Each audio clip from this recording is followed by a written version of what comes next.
¿Qué tal? Bienvenidas, bienvenidos. Mi nombre es Salvador Leal y esto es Análisis Viva, un repaso breve de los acontecimientos que afectaron los mercados financieros durante la semana que termina y un vistazo a lo que viene en la semana que comienza. El día de hoy nos acompaña Alejandra Marcos. Ella es directora de Análisis y Estrategia en Intercam Banco. Muchas gracias por estar con nosotros de nuevo en este Análisis Viva, Alejandra. ¿Qué tal? Encantada de estar con ustedes. Y si te parece bien, vamos al análisis.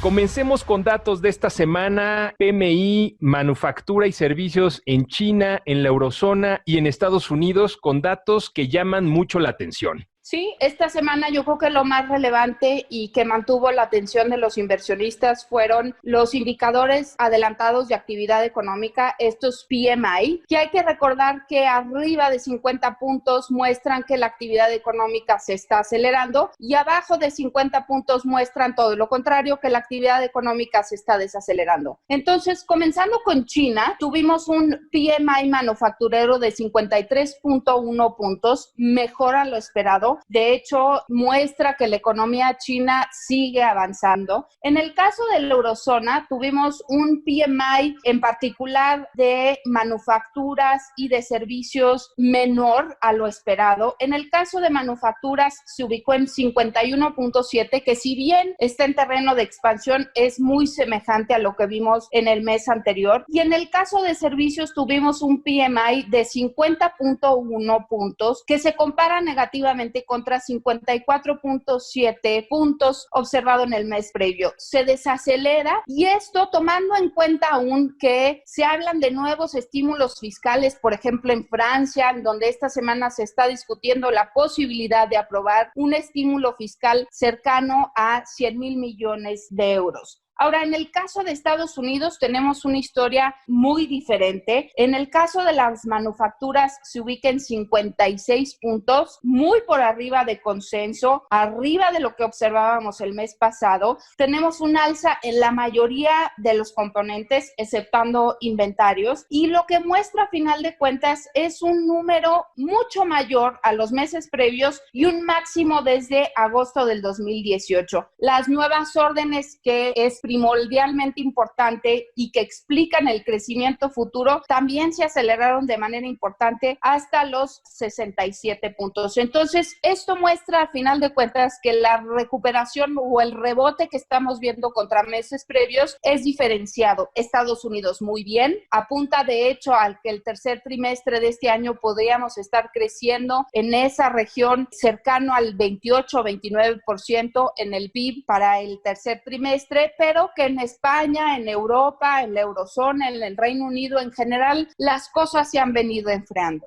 Para la eurozona también tenemos un dato muy particular y es que esta semana salió datos de inflación en esta parte del mundo. Sí, sin duda, y la noticia por ahí tampoco es positiva. La inflación se ubicó en 0.2% negativo, sorprendiendo a la baja. Tenemos una inflación negativa por primera vez en 4 años y lo que muestra es el impacto prolongado del coronavirus en la eurozona y de hecho es un impacto deflacionario que comienza a preocupar muchísimo en todo el mundo, particularmente en la eurozona, y señala hacia adelante que en la reunión del próximo 10 de septiembre el Banco Central Europeo pudiera dar la nota la siguiente semana, porque sin duda tiene 7 años consecutivos sin lograr que el objetivo de inflación sea siquiera cercano a este 2%. Entonces, muy atentos a la siguiente semana con la reunión del Banco Central Europeo, con noticias a lo mejor de un aumento posible hacia adelante en los estímulos monetarios, pero de entrada la noticia negativa, porque vemos por primera vez un efecto negativo generalizado en precios en esta parte del mundo. En el caso de México, esta semana fue también muy interesante por tener datos de la encuesta de Banco de México, ¿no? Es correcto, esta semana salió la encuesta al mes de agosto. Yo creo que lo relevante aquí son dos cosas a señalar. La primera es que por primera vez desde hace muchos meses el estimado de contracción en la actividad económica se muestra prácticamente sin cambios en menos 9.9%, muy similar a lo que vimos el mes anterior. Sin embargo, la inflación nuevamente se revisa al alza en 3.82%. Me parece que las últimas lecturas de inflación inflación, han mostrado una inflación que mantiene una trayectoria de alza, particularmente en mercancías, y a pesar de que seguimos viendo presiones o ciertas presiones en los precios de los energéticos, pero una inflación que se mantiene con una trayectoria al alza. En cuanto a la tasa de referencia, también la encuesta sugiere una laxitud monetaria mucho menos agresiva de lo que habíamos observado, 4.25 para finales de este año, y también está incorporando un recorte adicional para la reunión ya sea de septiembre o de los siguientes meses. En cuanto al tipo de cambio, señala que básicamente lo mismo que observábamos en el mes previo, en 22.60 para final de año. Pero en general la noticia es que después de muchísimos meses consecutivos de ver revisiones a la baja en el PIB, por primera vez vemos que se mantiene la expectativa en menos 10%.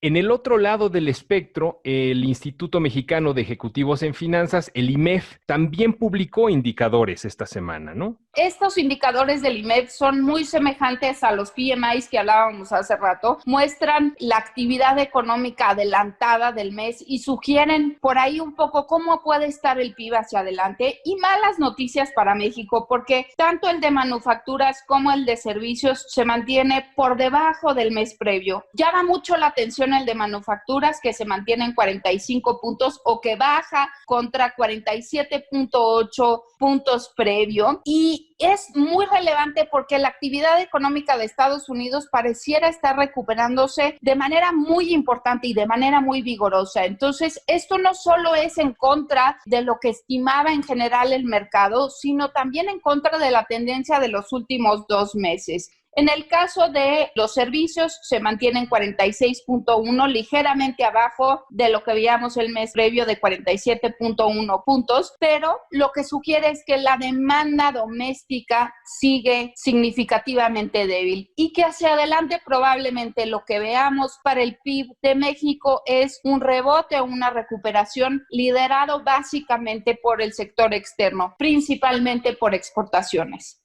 Algunos indicadores a los que habrá que ponerles atención se publican en los próximos días, tan pronto como este viernes, por ejemplo, el reporte de empleo en Estados Unidos, la tasa de desempleo, a la que le hemos dado un seguimiento muy puntual. Sí, sin duda muy relevante. Mañana se espera el reporte de empleo. 1.5 millones de empleos es el consenso en general, también el nuestro. Una tasa de desempleo que se ubique en 9.8%. Yo creo que va a ser muy importante ver realmente cuántos empleos está creando la economía de Estados Unidos. Y más que la Reserva Federal la semana pasada da a conocer los nuevos lineamientos en donde se va a estar moviendo la política monetaria, y puntualmente la tasa de desempleo es un factor a evaluar. Es decir, la Reserva Federal le va a estar revisando la brecha entre la tasa de creación de empleos y el potencial económico de la economía de Estados Unidos, que se acerca a su potencial. De lo contrario, va a seguir manteniendo tasas en estos niveles sumamente bajos por un tiempo muy prolongado. Entonces, muy puntual, mañana la tasa de desempleo y la creación de empleos en Estados Unidos.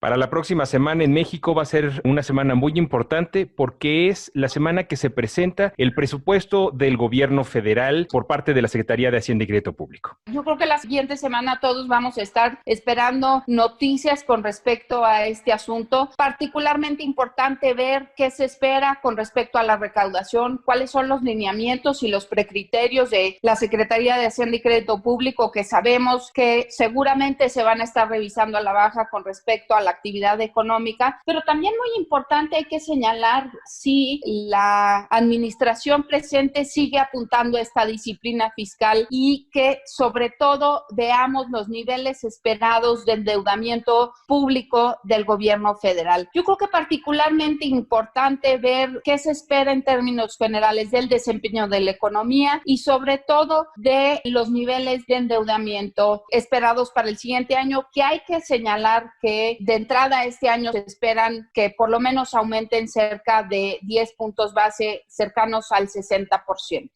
Antes de terminar este análisis viva, Alejandra, nos gustaría que nos platicaras un poco acerca de lo que está pasando, este fenómeno que está ocurriendo en las bolsas de Estados Unidos y en las valuaciones que están teniendo. Estamos viviendo algunas jornadas con máximos históricos muy importantes y nos gustaría que nos explicaras un poco las razones detrás de este empuje que se nota en las bolsas. Sí, llama muchísimo la atención. Ya todos sabíamos desde hace unos meses que iba a haber estímulos fiscales extraordinarios en Estados Unidos, en la eurozona. Y ya sabíamos también que iba a haber estos estímulos monetarios súper expansivos, tasas en cero o en terreno negativo. Pero hemos visto que en agosto las bolsas siguieron su rally y los primeros días de septiembre también. Y me parece que mucho de esto obedece a la intervención de Jerome Powell la semana pasada en el simposio de Jackson Hole y la publicación de estos nuevos lineamientos que va a seguir la Reserva Federal en cuanto a la aplicación de políticas monetarias. Y lo que dice es que, por ejemplo, no va a subir las tasas y va a seguir manteniendo una política monetaria súper expansivas en tanto no logre que en promedio la inflación rebase o se acerque a este 2% que es el objetivo del Banco Central. Esto implícitamente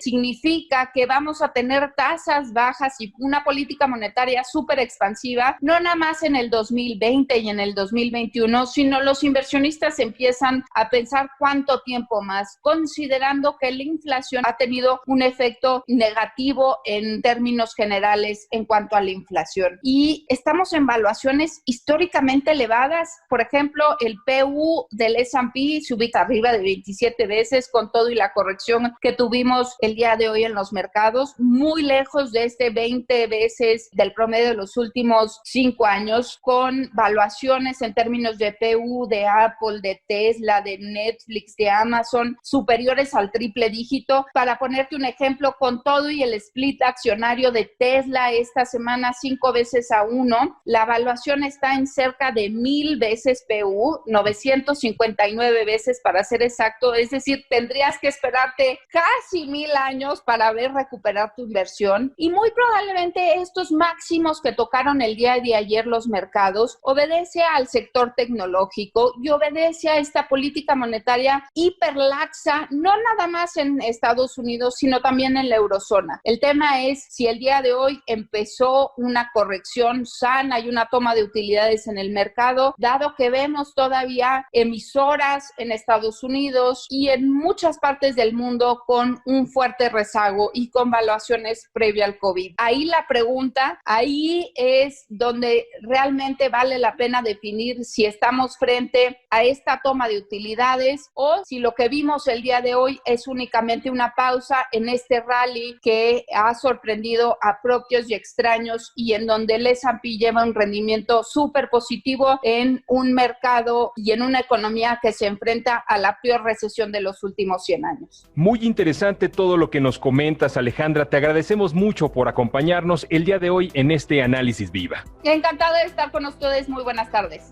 Ella es Alejandra Marcos, directora de Análisis y Estrategia en Intercam Banco. Y a ustedes que nos escuchan, muchas gracias también. No olviden suscribirse a nuestro podcast en las distintas plataformas que tenemos disponibles y compartirlo con todos sus contactos. También los invitamos a que nos sigan en nuestras diferentes redes sociales y que entren a nuestra página de internet viva.mx para la información más completa del mercado de valores en México. Análisis Viva es una producción de la Bolsa Institucional de Valores.